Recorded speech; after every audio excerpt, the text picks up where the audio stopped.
ಇದೀಗ ಜಪಾನ್ ಆರ್ಥಿಕತೆಯನ್ನು ಹಿಂದಿಕ್ಕಿ 4ನೇ ಸ್ಥಾನವನ್ನು ಅಲಂಕರಿಸಿದೆ ಭಾರತ. ಆದರೆ ಭಾರತದ ಮುಂದಿರುವ ಸವಾಲು ಎಂಥದ್ದು ಬನ್ನಿ ನೋಡ್ಕೊಂಡು.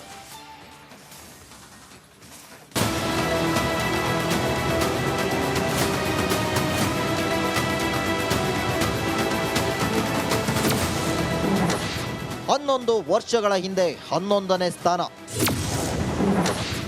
ಈಗ ಭಾರತದ್ದು 4ನೇ ಬಲಿಷ್ಠ ಆರ್ಥಿಕತೆ. IMF ಡೇಟಾಗಳ ಪ್ರಕಾರ ಭಾರತವು ಜಗತ್ತಿನ 4ನೇ ಅತಿದೊಡ್ಡ ಆರ್ಥಿಕತೆಯಾಗಿ ಬೆಳೆದು ನಿಂತಿದೆ. $4 ಟ್ರಿಲಿಯನ್ ಆರ್ಥಿಕತೆ ಹೊಂದುವ ಮೂಲಕ ಜಪಾನ್ನನ್ನು ಹಿಂದಿಕ್ಕಿ ಮುಂದೆ ಸಾಗುತ್ತಿದೆ ಭಾರತ. 2028ಕ್ಕೆ ಜರ್ಮನಿಯನ್ನು ಹಿಂದಿಕ್ಕಿ 5.5 ರಿಂದ 6 ಟ್ರಿಲಿಯನ್ ಆರ್ಥಿಕತೆಯಾಗುವ ಸಾಧ್ಯತೆ ಇದೆ. We are the fourth largest economy as I speak. We are a $4 trillion economy as I speak. And this is not my data, this is IMF data. India today is larger than Japan. So it's only the United States, China and Germany which are larger. And if we stick to what is being planned, what is being thought through, it's a matter of another 2.5 to 3 years, we would become the third largest economy. ಅಮೆರಿಕದ ಆರ್ಥಿಕತೆ 30 ಟ್ರಿಲಿಯನ್ಗೂ ಹೆಚ್ಚಿದ್ದು, China ಆರ್ಥಿಕತೆ 19 ಟ್ರಿಲಿಯನ್ಗೂ ಹೆಚ್ಚಿದ್ದರೆ ಜರ್ಮನಿಯ ಆರ್ಥಿಕತೆ ಹತ್ತಿರ 4 trillion ಆಗಿದ್ರೆ ನಮ್ಮ ಭಾರತದ ಆರ್ಥಿಕತೆ $4.39 ಟ್ರಿಲಿಯನ್ ಇದೆ. 5ನೇ ಸ್ಥಾನಕ್ಕೆ ಕುಸಿದ ಜಪಾನ್ ಆರ್ಥಿಕತೆ $4.27 ಟ್ರಿಲಿಯನ್ ನಷ್ಟಿದೆ.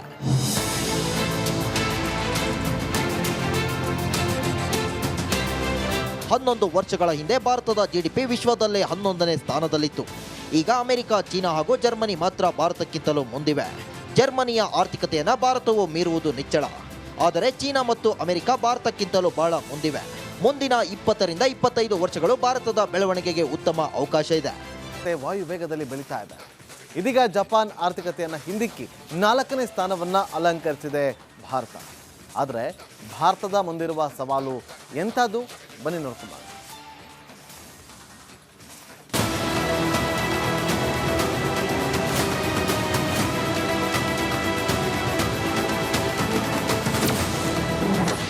ಹನ್ನೊಂದು ವರ್ಷಗಳ ಹಿಂದೆ 11ನೇ ಸ್ಥಾನ.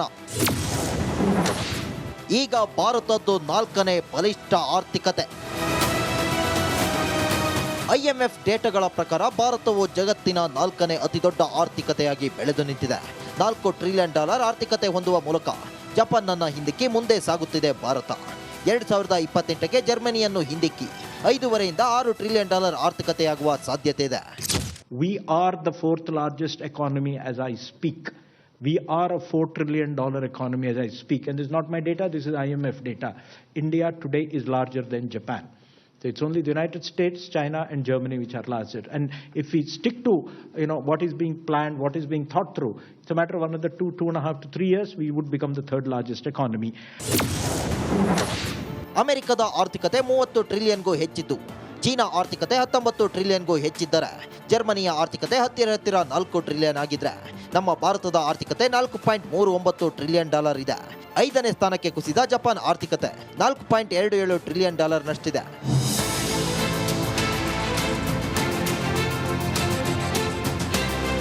ಹನ್ನೊಂದು ವರ್ಷಗಳ ಹಿಂದೆ ಭಾರತದ GDP ವಿಶ್ವದಲ್ಲೇ 11ನೇ ಸ್ಥಾನದಲ್ಲಿತ್ತು.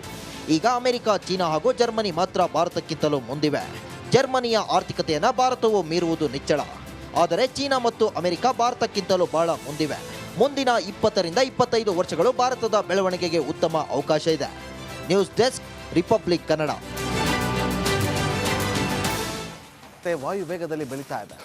ಇದೀಗ ಜಪಾನ್ ಆರ್ಥಿಕತೆಯನ್ನು ಹಿಂದಿಕ್ಕಿ 4ನೇ ಸ್ಥಾನವನ್ನು ಅಲಂಕರಿಸಿದೆ ಭಾರತ. ಆದರೆ ಭಾರತದ ಮುಂದಿರುವ ಸವಾಲು ಎಂಥದ್ದು ಬನ್ನಿ ನೋಡ್ಕೊಂಡು.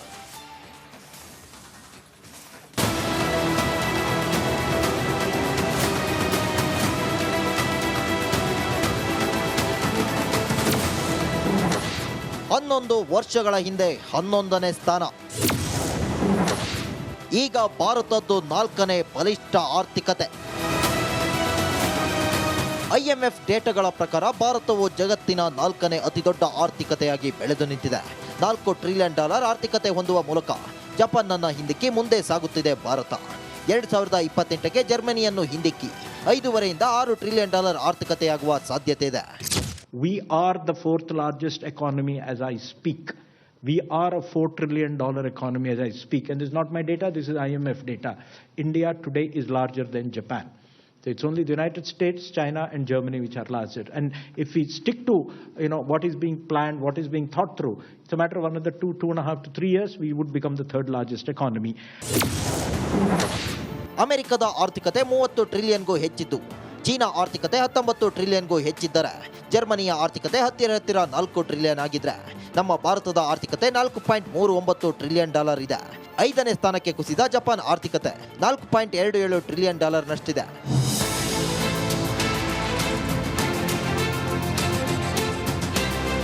ಹನ್ನೊಂದು ವರ್ಷಗಳ ಹಿಂದೆ ಭಾರತದ ಜಿಡಿಪಿ ವಿಶ್ವದಲ್ಲೇ 11ನೇ ಸ್ಥಾನದಲ್ಲಿತ್ತು. ಈಗ ಅಮೆರಿಕ, ಚೀನಾ ಹಾಗೂ ಜರ್ಮನಿ ಮಾತ್ರ ಭಾರತಕ್ಕಿಂತಲೂ ಮುಂದಿವೆ. ಜರ್ಮನಿಯ ಆರ್ಥಿಕತೆಯನ್ನು ಭಾರತವು ಮೀರುವುದು ನಿಚ್ಚಳ. ಆದರೆ ಚೀನಾ ಮತ್ತು ಅಮೆರಿಕ ಭಾರತಕ್ಕಿಂತಲೂ ಬಹಳ ಮುಂದಿವೆ. ಮುಂದಿನ 20 ರಿಂದ 25 ವರ್ಷಗಳು ಭಾರತದ ಬೆಳವಣಿಗೆಗೆ ಉತ್ತಮ ಅವಕಾಶ ಇದೆ. News desk, republic Kannada. ವಾಯು ವೇಗದಲ್ಲಿ ಬೆಳೀತಾ ಇದೆ. ಇದೀಗ ಜಪಾನ್ ಆರ್ಥಿಕತೆಯನ್ನು ಹಿಂದಿಕ್ಕಿ 4ನೇ ಸ್ಥಾನವನ್ನ ಅಲಂಕರಿಸಿದೆ ಭಾರತ. ಆದರೆ ಭಾರತದ ಮುಂದಿರುವ ಸವಾಲು ಎಂಥದ್ದು? ಬನ್ನಿ ನೋಡ್ಕೊಂಡು.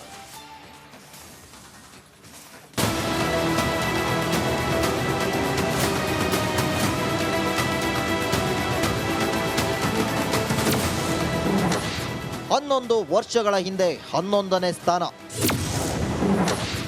ಈಗ ಭಾರತದ್ದು 4ನೇ ಬಲಿಷ್ಠ ಆರ್ಥಿಕತೆ. IMF ಡೇಟಾಗಳ ಪ್ರಕಾರ ಭಾರತವು ಜಗತ್ತಿನ 4ನೇ ಅತಿದೊಡ್ಡ ಆರ್ಥಿಕತೆಯಾಗಿ ಬೆಳೆದು ನಿಂತಿದೆ. $4 ಟ್ರಿಲಿಯನ್ ಆರ್ಥಿಕತೆ ಹೊಂದುವ ಮೂಲಕ ಜಪಾನ್ನನ್ನು ಹಿಂದಿಕ್ಕಿ ಮುಂದೆ ಸಾಗುತ್ತಿದೆ ಭಾರತ.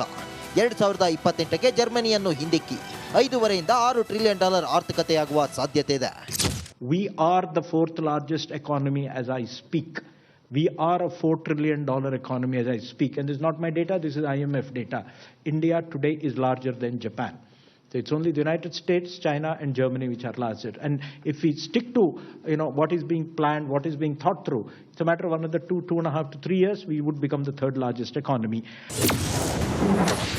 ಅಮೆರಿಕದ ಆರ್ಥಿಕತೆ 30 ಟ್ರಿಲಿಯನ್ಗೂ ಹೆಚ್ಚಿದ್ದು, ಚೀನಾ ಆರ್ಥಿಕತೆ 19 ಟ್ರಿಲಿಯನ್ಗೂ ಹೆಚ್ಚಿದ್ದರೆ ಜರ್ಮನಿಯ ಆರ್ಥಿಕತೆ ಹತ್ತಿರ 4 ಟ್ರಿಲಿಯನ್ ಆಗಿದ್ರೆ ನಮ್ಮ ಭಾರತದ ಆರ್ಥಿಕತೆ $4.39 ಟ್ರಿಲಿಯನ್ ಇದೆ.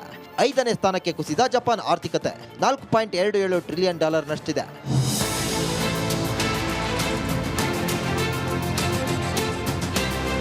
ಹನ್ನೊಂದು ವರ್ಷಗಳ ಹಿಂದೆ ಭಾರತದ ಜಿಡಿಪಿ ವಿಶ್ವದಲ್ಲೇ 11ನೇ ಸ್ಥಾನದಲ್ಲಿತ್ತು. ಈಗ ಅಮೆರಿಕ, ಚೀನಾ ಹಾಗೂ ಜರ್ಮನಿ ಮಾತ್ರ ಭಾರತಕ್ಕಿಂತಲೂ ಮುಂದಿವೆ. ಜರ್ಮನಿಯ ಆರ್ಥಿಕತೆಯನ್ನು ಭಾರತವು ಮೀರುವುದು ನಿಚ್ಚಳ. ಆದರೆ ಚೀನಾ ಮತ್ತು ಅಮೆರಿಕ ಭಾರತಕ್ಕಿಂತಲೂ ಬಹಳ ಮುಂದಿವೆ. ಮುಂದಿನ 20 ರಿಂದ 25 ವರ್ಷಗಳು ಭಾರತದ ಬೆಳವಣಿಗೆಗೆ ಉತ್ತಮ ಅವಕಾಶ ಇದೆ. ವಾಯು ವೇಗದಲ್ಲಿ ಬೆಳೀತಾ ಇದೆ. ಇದೀಗ ಜಪಾನ್ ಆರ್ಥಿಕತೆಯನ್ನು ಹಿಂದಿಕ್ಕಿ 4ನೇ ಸ್ಥಾನವನ್ನ ಅಲಂಕರಿಸಿದೆ ಭಾರತ.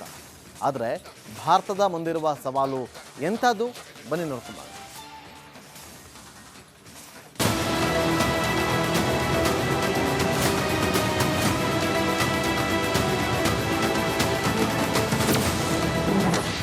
11 ವರ್ಷಗಳ ಹಿಂದೆ 11ನೇ ಸ್ಥಾನ. ಈಗ ಭಾರತದ್ದು 4ನೇ ಬಲಿಷ್ಠ ಆರ್ಥಿಕತೆ. IMF ಡೇಟಾಗಳ ಪ್ರಕಾರ ಭಾರತವು ಜಗತ್ತಿನ 4ನೇ ಅತಿದೊಡ್ಡ ಆರ್ಥಿಕತೆಯಾಗಿ ಬೆಳೆದು ನಿಂತಿದೆ. $4 ಟ್ರಿಲಿಯನ್ ಆರ್ಥಿಕತೆ ಹೊಂದುವ ಮೂಲಕ ಜಪಾನ್ನನ್ನು ಹಿಂದಿಕ್ಕಿ ಮುಂದೆ ಸಾಗುತ್ತಿದೆ ಭಾರತ. 2028ಕ್ಕೆ ಜರ್ಮನಿಯನ್ನು ಹಿಂದಿಕ್ಕಿ 5.5 ರಿಂದ 6 ಟ್ರಿಲಿಯನ್ ಆರ್ಥಿಕತೆಯಾಗುವ ಸಾಧ್ಯತೆ ಇದೆ. We are the fourth largest economy as I speak. We are a $4 trillion economy as I speak. And this is not my data, this is IMF data. India today is larger than Japan. So it's only the United States, China, and Germany which are larger. And if we stick to what is being planned, what is being thought through, it's a matter of another 2.5 to 3 years, we would become the third largest economy. ಅಮೆರಿಕದ ಆರ್ಥಿಕತೆ 30 ಟ್ರಿಲಿಯನ್ಗೂ ಹೆಚ್ಚಿದ್ದು, China ಆರ್ಥಿಕತೆ 19 ಟ್ರಿಲಿಯನ್ಗೂ ಹೆಚ್ಚಿದ್ದರೆ ಜರ್ಮನಿಯ ಆರ್ಥಿಕತೆ ಹತ್ತಿರ 4 trillion ಆಗಿದ್ರೆ ನಮ್ಮ ಭಾರತದ ಆರ್ಥಿಕತೆ $4.39 ಟ್ರಿಲಿಯನ್ ಇದೆ. 5ನೇ ಸ್ಥಾನಕ್ಕೆ ಕುಸಿದ ಜಪಾನ್ ಆರ್ಥಿಕತೆ $4.27 ಟ್ರಿಲಿಯನ್ ನಷ್ಟಿದೆ.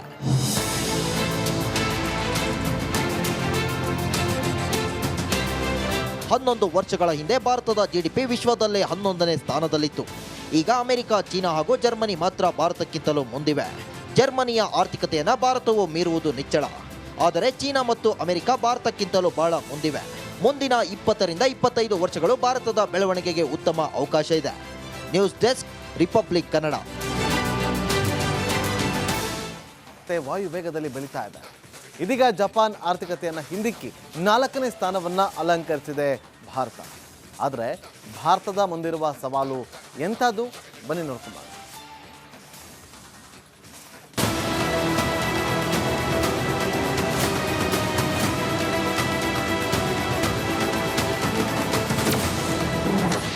11 ವರ್ಷಗಳ ಹಿಂದೆ 11ನೇ ಸ್ಥಾನ. ಈಗ ಭಾರತದ್ದು 4ನೇ ಬಲಿಷ್ಠ ಆರ್ಥಿಕತೆ. IMF ಡೇಟಾಗಳ ಪ್ರಕಾರ ಭಾರತವು ಜಗತ್ತಿನ 4ನೇ ಅತಿದೊಡ್ಡ ಆರ್ಥಿಕತೆಯಾಗಿ ಬೆಳೆದು ನಿಂತಿದೆ.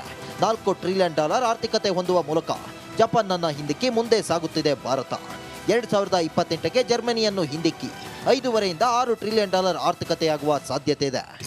We are the fourth largest economy as I speak. We are a $4 trillion economy as I speak. And this is not my data, this is IMF data. India today is larger than Japan. So it's only the United States, China and Germany which are larger. And if we stick to what is being planned, what is being thought through, it's a matter of another 2.5 to 3 years, we would become the third largest economy. ಅಮೆರಿಕದ ಆರ್ಥಿಕತೆ 30 ಟ್ರಿಲಿಯನ್ಗೂ ಹೆಚ್ಚಿದ್ದು, China ಆರ್ಥಿಕತೆ 19 ಟ್ರಿಲಿಯನ್ಗೂ ಹೆಚ್ಚಿದ್ದರೆ ಜರ್ಮನಿಯ ಆರ್ಥಿಕತೆ ಹತ್ತಿರ $4 trillion ಆಗಿದ್ರೆ ನಮ್ಮ ಭಾರತದ ಆರ್ಥಿಕತೆ $4.39 ಟ್ರಿಲಿಯನ್ ಇದೆ. 5ನೇ ಸ್ಥಾನಕ್ಕೆ ಕುಸಿದ ಜಪಾನ್ ಆರ್ಥಿಕತೆ $4.27 ಟ್ರಿಲಿಯನ್ ನಷ್ಟಿದೆ.